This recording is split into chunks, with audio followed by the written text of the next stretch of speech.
কারণ ফ্যাসিবাদ ক্ষতিগ্রস্ত করেছিল বাংলাদেশের সকল ধর্মের মানুষকে। আমরা বিগত আমলে দেখেছি যে হিন্দু সম্প্রদায়ের মানুষ, তাদের জমি দখল করা হয়েছে, তাদের বাড়িঘরে আগুন লাগানো হয়েছে এবং একটা বিচারহীনতার সংস্কৃতি গত 16 বছর নয়, গত 50 বছর ধরেই এই দেশের সনাতন ধর্মাবলম্বী মানুষরা ভোগ করে আসছে, তার শিকার হয়ে আসছে। এবং বিভিন্ন সময় তারা বিভিন্ন দাবি দাওয়া উত্থাপন করেছে, কিন্তু বাংলাদেশ রাষ্ট্রে যে ইনক্লুসিভনেস, অন্তর্ভুক্তির বিষয়টি তারা কখনোই পেয়ে আসেনি।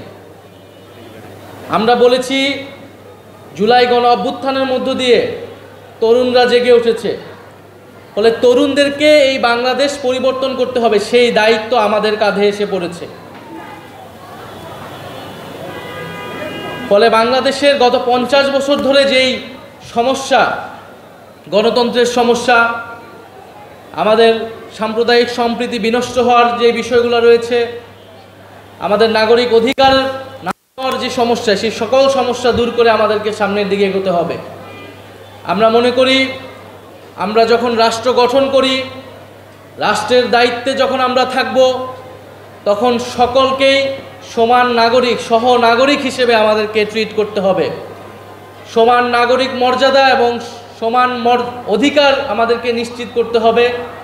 তবেই আমরা বাংলাদেশের সকল স্তর থেকে বৈষম্য এবং বিভাজন দূর করতে পারব। আমাদের মধ্যে বিভাজন তৈরি করার, বৈষম্য তৈরি করার জন্য নানান অপচেষ্টা হবে, কিন্তু এই সকল কিছুকে দূর করে আমাদেরকে ঐক্যবদ্ধ থাকতে হবে। আমরা বলেছি বাংলাদেশের ক্ষেত্রে কোনো ধরনের বৈষম্য করা চলবে না।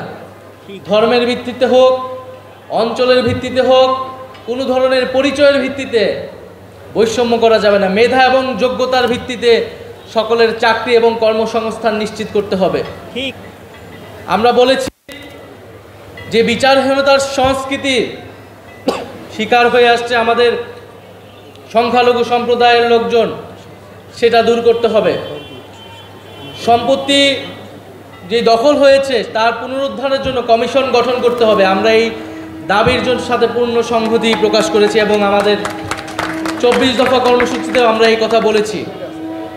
এবং সর্বোপরি বাংলাদেশটা যাতে প্রতিনিধিত্বমূলক হয়, অন্তর্ভুক্তিমূলক হয়, সেজন্য কাজ করতে হবে এবং জাতীয় নাগরিক পার্টি সেজন্য কাজ করে যাচ্ছে। এবং আমাদের প্রত্যাশা থাকবে, সরকারের প্রতি আহ্বান থাকবে, সারা বাংলাদেশে যাতে নির্বিঘ্নে নিরাপদে পূজা উদযাপিত হয়, সেটার জন্য সকল কাজ যাতে সরকারের পক্ষ থেকে সম্পাদন করা হয়। জাতীয় নাগরিক পার্টির পক্ষ থেকে আমরা সর্বাত্মক সহযোগিতা করব। এবং বিভিন্ন জায়গায় আমরা যে ঘটনাগুলো শুনতে পাই, মন্দিরে হামলা বা প্রতিমা ভাঙচুরের, এগুলো যাতে চিহ্নিত করে কঠোর বিচারের আওতায় আনা হয়। তারুণ্যের যে শক্তির উত্থান হয়েছে, সেই শক্তিকে কাজে লাগিয়ে একটি নতুন বাংলাদেশ গঠনের জন্য জাতীয় নাগরিক পার্টি কাজ করে যাচ্ছে।